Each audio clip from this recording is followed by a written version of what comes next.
میرے پاس اتنا زیادہ نمازیں ہیں، نہ اتنے زیادہ روزے ہیں، نہ اتنا صدقہ و خیرات ہے جسے میں اعتماد کے ساتھ رب کی بارگاہ میں پیش کر سکوں۔ ہاں، ایک بات ہے جو میرے پاس جسے میں اعتماد کے ساتھ پیش کر سکتا ہوں، وہ یہ کہ میں اللہ اور اس کے رسول علیہ الصلوۃ والسلام سے محبت کرتا ہوں۔ حضور علیہ الصلوۃ والسلام نے جواب دیا، المرء مع من احب ولہ مکتسب، کہ آدمی قیامت کے دن اسی کے ساتھ اٹھے گا جس سے وہ محبت کرتا ہے، اور اسے اس کے اعمال کی جزا بھی ملے گی۔ یہ بڑی روح پرور حدیث ہے، محدثین نے اس کے بارے میں نکات اٹھائے۔ اس میں سے ایک نقطہ یہ بھی ہے کہ جب اس مکرم صحابی رضی اللہ عنہ نے حضور علیہ الصلوۃ والسلام کے سوال کے جواب میں عرض کیا تو اعمال کا ذکر پہلے کیا اور محبت کا ذکر بعد میں کیا، اور جب رسول اللہ صلی اللہ علیہ وسلم نے اس کا جواب ارشاد فرمایا تو محبت کا صلہ پہلے بیان فرمایا اور اعمال کی جزا کا تذکرہ بعد میں کیا۔ تو عرفاء کہتے ہیں کہ اگر اعمال میں کمی رہ جائے تو اسے محبت پورا کر سکتی ہے، لیکن اگر محبت میں کمی رہ جائے تو اسے اعمال پورا نہیں کر سکتا۔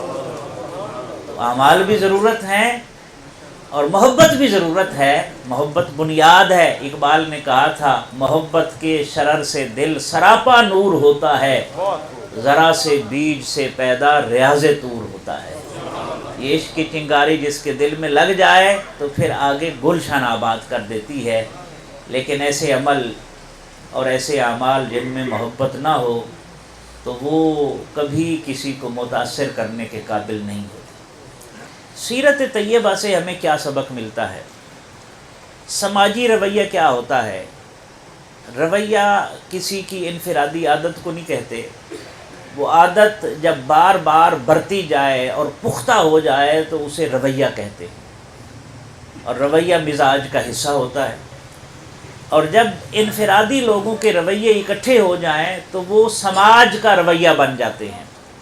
جیسے ملاوٹ ہے، ہمارا سماجی رویہ ہے، منفی سماجی رویہ ہے، بدعہدی ہے، اور امانت اور دیانت سے دور ہونا ہے، اور شارٹ کٹ مارنے کی ہماری عادت ہے۔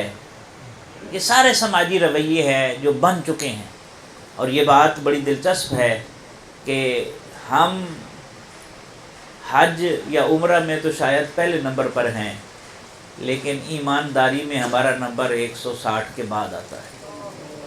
آپ اس سے اندازہ لگا سکتے ہیں کہ ہمارا سماجی رویہ ہمیں کہاں لے کر آ گیا ہے خیانت کے حوالے سے، اور اسی طرح اور بھی چیزیں ہیں جو آگے میں عرض کروں گا۔ تو ان سماجی رویوں میں کیسے تبدیلی لائی جا سکتی ہے؟ اور ظاہر ہے رسالت مآب صلی اللہ علیہ وسلم جب تشریف لائے تھے تو صورتحال اس سے بدترین تھی۔ اسے زمانہ جاہلیت کہا جاتا ہے۔ اس وقت آسمانی ہدایت بھی موجود نہیں تھی، نبوت و رسالت کا سلسلہ بھی شروع نہیں ہوا تھا، اور سماجی برائیاں جو ہیں وہ طاقتور تھیں۔ رسالت مآب صلی اللہ علیہ وسلم نے کیا کیا؟ پہلا کام جو آپ نے سماجی رویوں کی تہذیب کی وہ یہ ہے کہ آپ فیصلہ کرتے وقت یا بات کرتے وقت لوگوں کی عزت نفس کا خیال رکھتے تھے، سبحان اللہ، سبحان جو ہمارے معاشرے میں کم از کم اس وقت مفقود ہے۔ عزت نفس کا خیال رکھتے تھے۔ مثلا اس کی میں 2-3 مثالیں دیتا ہوں تاکہ سمجھنے میں آسانی ہو۔ اور یہ حکمت اور دانائی بھی بڑی نعمت ہوتی ہے۔ کیا بولنا ہے، کہاں بولنا ہے، کتنا بولنا ہے، کیوں بولنا ہے۔ جیسے ایک بادشاہ نے خواب دیکھا تو اس نے ایک معبر کو بلایا اور کہا اس کی تعبیر کیا ہے؟ اس نے کہا بادشاہ سلامت، بڑے دکھ کی بات ہے کہ آپ کے رشتہ دار جو ہیں سارے کے سارے آپ کی آنکھوں کے سامنے مر جائے گی۔ اس نے اسے قید میں ڈال دیا۔ اب بادشاہ نے دوسرے معبر کو بلایا، خوش قسمتی سے وہ پہلے معبر کا شاگرد تھا، لیکن دانائی تو اللہ کی طرف سے نعمت ہوتی ہے جو اسے ملی ہوئی تھی، حکمت سے وہ آشنا تھا۔ بادشاہ نے پوچھا ہے میرے اس خواب کی تعبیر کیا ہے؟ اس نے کہا بادشاہ سلامت، اس خواب سے جو مجھے سمجھ آئی ہے وہ یہ ہے کہ آپ اپنے رشتہ داروں میں سب سے لمبی عمر پائیں گے۔ اچھا، اب جواب تو اس کا بھی وہی ہے جو استاد نے دیا تھا، لیکن حکمت سے خالی جواب ہو تو انسان جان سے بھی جا سکتا ہے اور گھر سے جانا تو معمولی بات ہے، لیکن دانائی پر مبنی اگر جواب ہو تو وہ جان بخشی کا ذریعہ بن سکتا ہے۔ تو بادشاہ خوش ہوا، اس نے کہا کیا انعام تجھے دیا جائے؟ اس نے کہا جی مجھے کچھ نہیں چاہیے، میرے استاد کو رہا کر دے۔ رسول رحمت صلی اللہ علیہ وسلم نے جب کبھی فیصلہ فرمایا عزت نفس کا ہمیشہ خیال رکھا ہے۔ مثلا اس کی ایک مثال تو حجر اسود کو نصب کرنے کا واقعہ ہے۔ جب قریش مکہ نے طے کیا کہ کعبۃ اللہ کی نئے سرے سے تعمیر کی جائے، سیلاب آیا، کعبۃ اللہ کی عمارت کو نقصان پہنچا، تو انہوں نے یہ بھی طے کیا کہ رزق حلال سے تیار کریں گے، اس میں سود کی یا ناجائز مال کی آمیزش نہیں ہوگی، تو وہ اتنا بنا سکے جتنا آج کعبۃ اللہ ہے، حتیم والا حصہ بھی کعبے میں شامل ہے، وہ تعمیر نہ کر دیں۔ اب تعمیر کے بعد حجر اسود کو نصب کرنا تھا، تو اب ہر قبیلے کی یہ خواہش تھی کہ یہ شرف میں حاصل کروں اور ہمارا قبیلہ یہ شرف حاصل کرے، سردار چاہتا تھا یہ میرے قبیلے کے حصے میں آئے، یہ اعزاز میں حاصل کروں، اور معاملہ اتنا بڑھا کہ خون میں تلواریں ڈبو کر حلف لیے گئے کہ اگر ہمارے علاوہ کسی اور قبیلے نے یہ کوشش کی تو ہم اس کو تہ دیکھ کر دیں۔ وہ دانا آدمی ان میں تھا، اس نے بر وقت بولا اور کہا، ابو امیہ ابن مغیرہ اس کا نام تھا، کہ تم کیوں اتنے خون آشام ہو گئے ہو اور کیوں ایک دوسرے کی جان لینے کے در پائے ہو؟ اس کا یہ بھی تو حل نکل سکتا ہے کہ سب سے پہلے صبح آنے والی صبح جو ہے کل، اس میں جو سب سے پہلے حرم میں داخل ہو وہ جو فیصلہ کرے اسے قبول کر لو۔ خوش قسمتی سے سب سے پہلے میں حرم میں آنے والے جو ہیں وہ رسالت مآب صلی اللہ علیہ وسلم۔ ابھی اعلان نبوت نہیں ہوا، اظہار نبوت نہیں ہوا، یہ اس سے پہلے کا واقعہ ہے۔ حضور علیہ السلام نے کیا کیا؟ سب کی باتیں سنی، اور یہ دیکھیں یہ سماجی رویوں کی تہذیب ہے، عزت نفس کو کیسے سنبھالا جاتا ہے۔ اپنی چادر بچھائی، حجر اسود کو اٹھا کر خود اپنے ہاتھوں سے اس میں رکھا، اور پھر سارے قبائل کے سربراہ کو بلا کے کہا کہ اب تم اس چادر کا ایک ایک کونا پکڑو۔ حکمت بھی ہے، عزت نفس کا خیال بھی ہے، اور پھر اس حجر اسود کو اٹھا کر خود نصب کر دی۔ اسی طرح اس کی ایک دوسری مثال ہے، حضور علیہ السلام جب تشریف لے گئے یثرب کو مدینہ بنانے، اب ظاہر ہے انصار تو آپ پر جان فدا کرتے تھے، وہ تو انصار بن دیکھے عاشق تھے نا، زیارت کرنے والے تو چند لوگ تھے جو بیعت عقبہ اولیٰ اور ثانیہ میں آئے تھے، باقی تو نام کے اوپر مر مٹنے والے تھے۔ کرو تیرے نام پہ جان فدا، دیکھ کر نہیں، نام پر وہ جان فدا کرنے والے ہیں، پیغام پر جان فدا کرنے والے۔ حضرت مصعب بن عمیر جو کہتے جا رہے ہیں وہ کرتے جا رہے ہیں، مانتے جا رہے ہیں۔ انہوں نے ایسا عشق بھر دیا رسالت مآب صلی اللہ علیہ وسلم کا، وہ تو آپ کی آمد سے پہلے جیسے ہی خبر ملی کہ روانہ ہو چکے ہیں، وہ صبح سے آتے شام تک انتظار کرتے، پھر پلٹ جاتے، اور وہ کیسا ذوق تھا اور کیسی محبت تھی کہ بڑے تو بڑے رہے، مدینے کی بچیوں کے اندر بھی یہ ذوق سرایت کر گیا تھا۔ جب رسالت مآب صلی اللہ علیہ وسلم تشریف لائے تو کس شان کے ساتھ استقبال کیا، طلع البدر علینا من ثنیات الوداع وجب الشکر علینا ما دعا للہ داعی۔ شعور دیکھے، جس معاشرے کے بچوں کا یہ شعور ہو، اس معاشرے کے بڑوں کا کیا شعور ہوگا، اندازہ لگا۔ آپ تشریف لے گئے، سارے بے چین ہیں، حضور علیہ السلام کی سواری گزری تو ہر قبیلے کا سربراہ کہتا ہے حضور مجھے شرف بخشا جائے۔ حضور علیہ السلام نے سواری کی مہار اس کے اوپر رکھ دی اور فرمایا میں نے اس کی مہار اس کے اوپر رکھ دی ہے، یہ جہاں بیٹھ جائے گی میں اس کا مہمان بنوں۔ وہ اونٹنی بھی معمورۃ من اللہ تھی، لیکن ظاہری طور پر آپ دیکھیں اس نے مدینے کا چکر لگایا اور پھر ایک مقام پر بیٹھی، رسالت میں آپ صلی اللہ علیہ وسلم اترے نہیں، بیٹھے رہے، پھر وہ اونٹنی دوبارہ اٹھ کھڑی ہوئی اور پھر چلی اور پھر واپس پلٹ کر اسی مقام پر آ کر بیٹھی۔ آپ دیکھیں نا، عزت نفس کا خیال کرنا تو کوئی پھر حضور سے سیکھے نا صلی اللہ علیہ وسلم۔ نبینا الکریم۔ بس دوسری مرتبہ جب بیٹھی تو حضرت ابو ایوب انصاری دوڑے ہوئے اور آپ کا سامان لے کر۔ تیسری مثال، میں اس کی تفصیل میں اس لیے نہیں جا رہا کہ تھوڑی زیادہ باتیں میں آپ سے کر لوں۔ تیسرا، حضور علیہ الصلوۃ والسلام جب سفر فرماتے تھے تو امہات المومنین میں سے ہر ایک کی خواہش ہوتی تھی کہ یہ شرف میرے حصے میں آئے، لیکن رسول اللہ صلی اللہ علیہ وسلم کے پاس اختیار ہونے کے باوجود آپ اپنے اختیار استعمال نہیں فرماتے تھے، ہمیشہ قرآن اندازی فرماتے تھے، اور جس ام المومنین کا نام آتا تھا اسے شرف ہمراہی بخشا جاتا تھا۔ کاش ہمارے اندر بھی یہ آ جائے۔ سماجی رویے تو اس طرح تہذیب یافتہ ہوتے ہیں نا، مہذب ہوتے ہیں۔ دوسرا پہلو حضور علیہ الصلوۃ والسلام کی مبارک زندگی کا کہ آپ ہمیشہ معاملہ کرتے ہوئے انسانی مزاج کو ملحوظ خاطر رکھتے تھے۔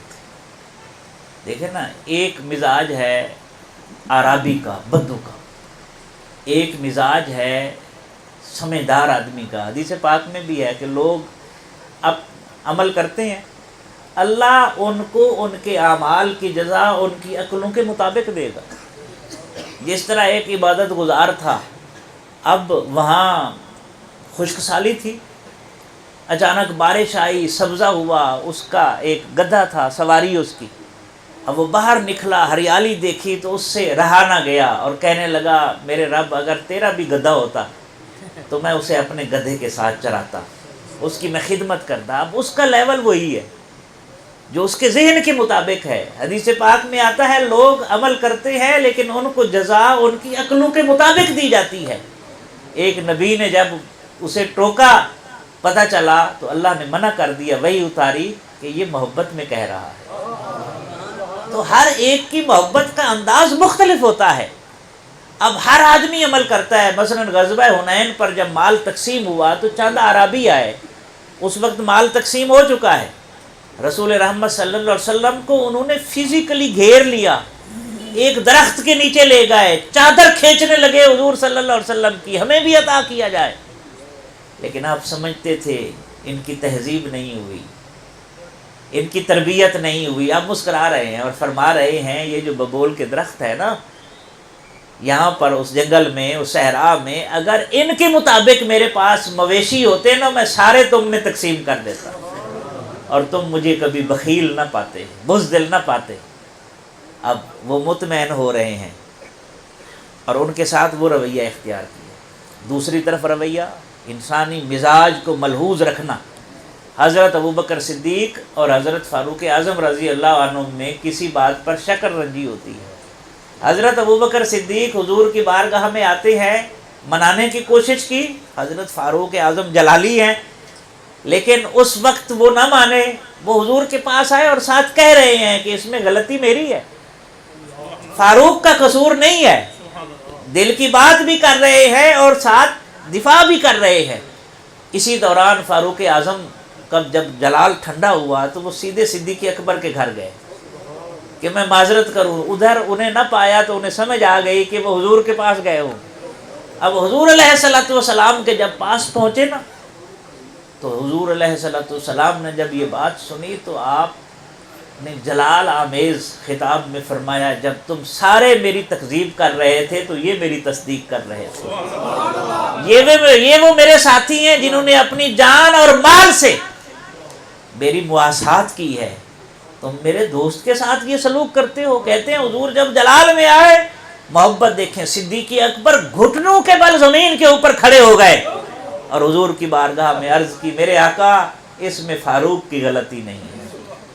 اندازہ لگائیں، وہاں عرابی آئے، چادر کھینچ رہے ہیں، مس بیہیو کر رہے ہیں اور آپ مسکرا رہے ہیں اور انہیں سمجھا رہے ہیں، اور ادھر چھوٹی سی بات آئی ہے انہوں نے آگے چل کر خلیفہ کے منصب پر بیٹھنا تھا نا، تو اس لیے تربیت ضروری ہوتی ہے، ہر لیول پر ضروری ہوتی ہے۔ اس کی ایک اور میں مثال دوں، غزوہ تبوک کے اوپر آپ کو پتہ ہے حضور علیہ الصلوۃ والسلام نے جب ترغیب دی جہاد کے لیے، اپنا مال پیش کریں، جان پیش کریں، تو حضرت ابوبکر صدیق رضی اللہ عنہ سارا مال لے آئے، جانتے ہیں نا۔ اسی طرح ایک آدمی تھا، اس نے بھی سونے کی ایک ڈلی اٹھائی ہوئی ہے اور وہ اٹھا کر لے آیا اور حضور صلی اللہ علیہ وسلم کو آ کر کہنے لگا میرے پاس یہی ہے، یہ آپ قبول فرما۔ آپ جلال میں آ گئے، آپ نے فرمایا یہ کیا ہو رہا ہے کہ کچھ لوگ آتے ہیں اپنا سارا مال لے کر آ جاتے ہیں اور پھر وہ لوگوں کے ہاتھوں کی طرف دیکھتے رہتے ہیں کہ جب ضرورت پڑتی ہے تو لوگ پاس تو ہے نہیں، تو پھر لوگوں کی طرف دیکھیں گے نا، بھیک مانگیں گے، سوال کریں گے۔ ایک طرف صدیق اکبر ہے، ان کی تربیت ہو چکی ہے، سارا مال قبول کر لیا، اور دوسری طرف ابھی وہ تربیت کے مرحلے سے گزر رہے ہیں، ابھی وہ پختگی نہیں آئی جو مطلوب ہے شریعت میں، اس کا مال واپس کیا جا رہا ہے۔ کاش ہم بھی اپنے رویوں میں یہ لے آئے، ہر کسی کو ایک لاٹھی سے ہانکنے والی عادت جو ہے وہ درست نہیں ہے۔ اسی طرح ایک اور بات، انسانی مزاج کو ملحوظ رکھنے کی ایک اور بات، حضور علیہ الصلوۃ والسلام نے عیینہ کو، اقرع ابن حابس کو غزوہ حنین میں 100 اونٹ دیے۔ کتنے؟ وہاں ایک اور صحابی تھے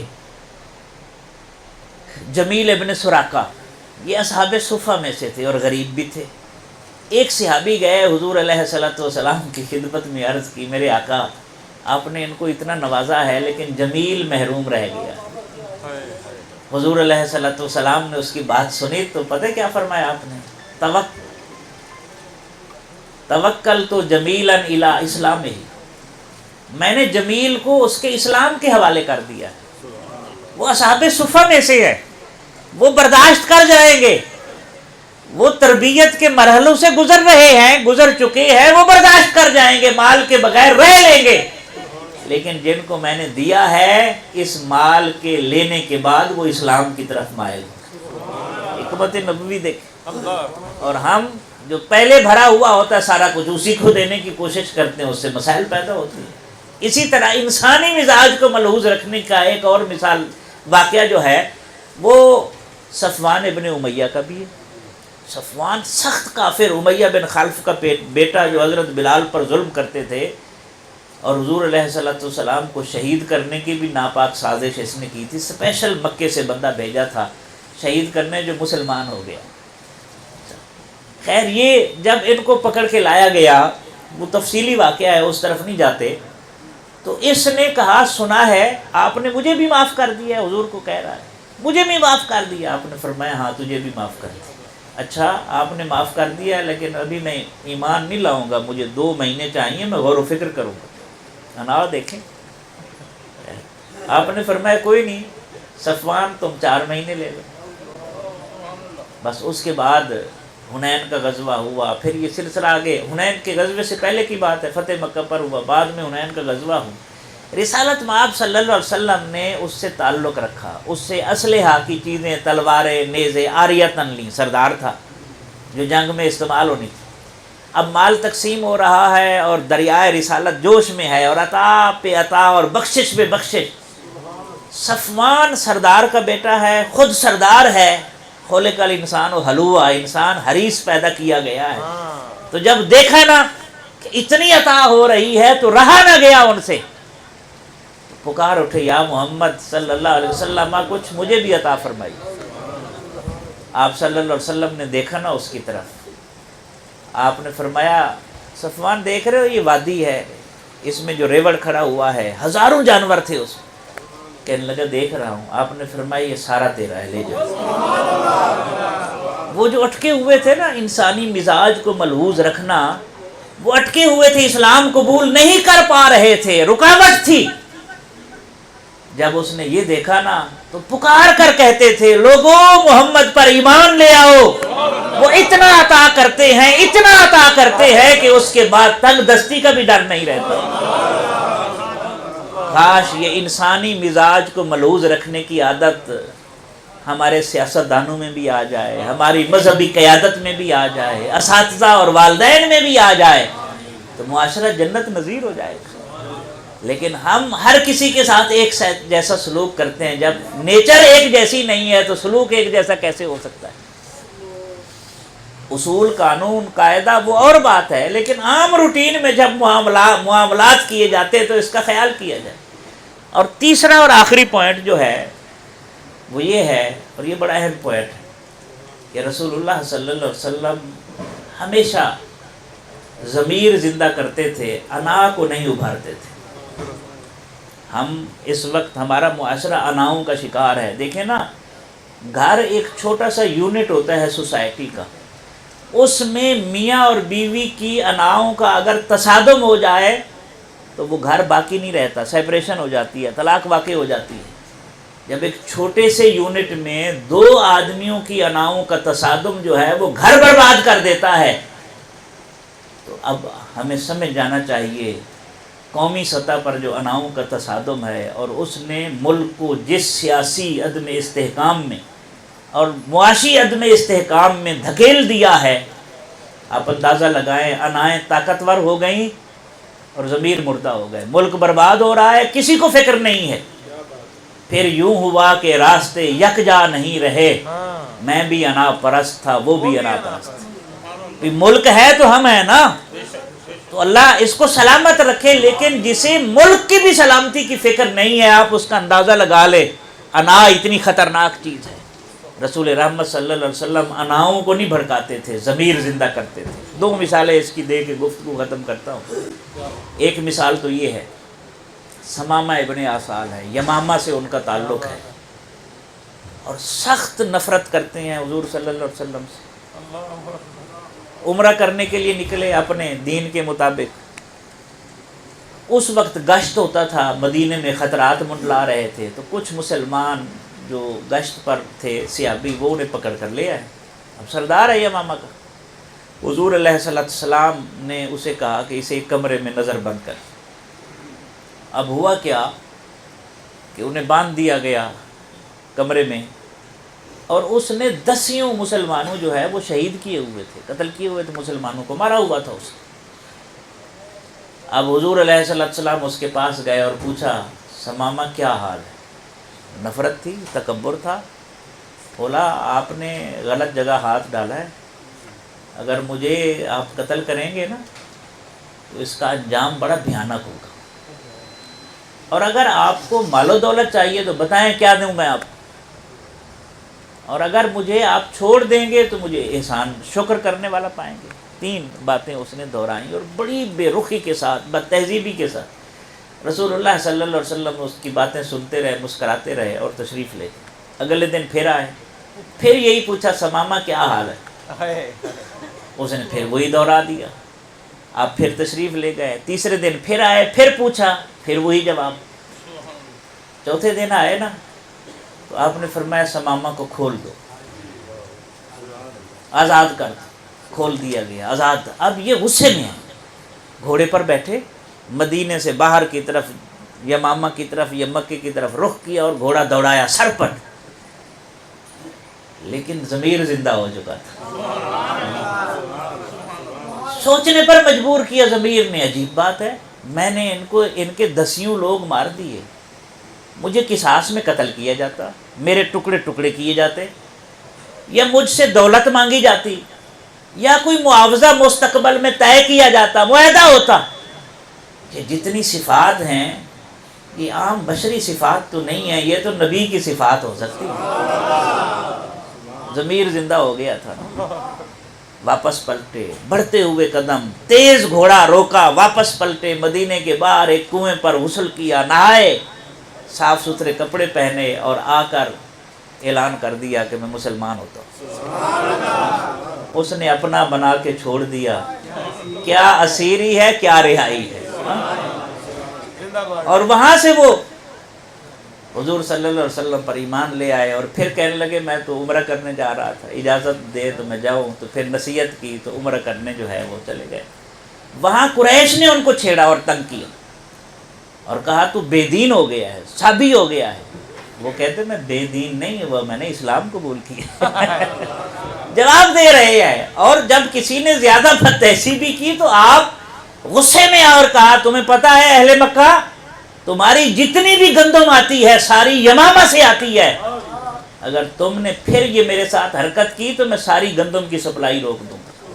اور ایک دفعہ روک بھی دی تھی، قحط پڑ گیا تھا، حضور کی سفارش پر انہوں نے کھولی تھی پھر سپلائی.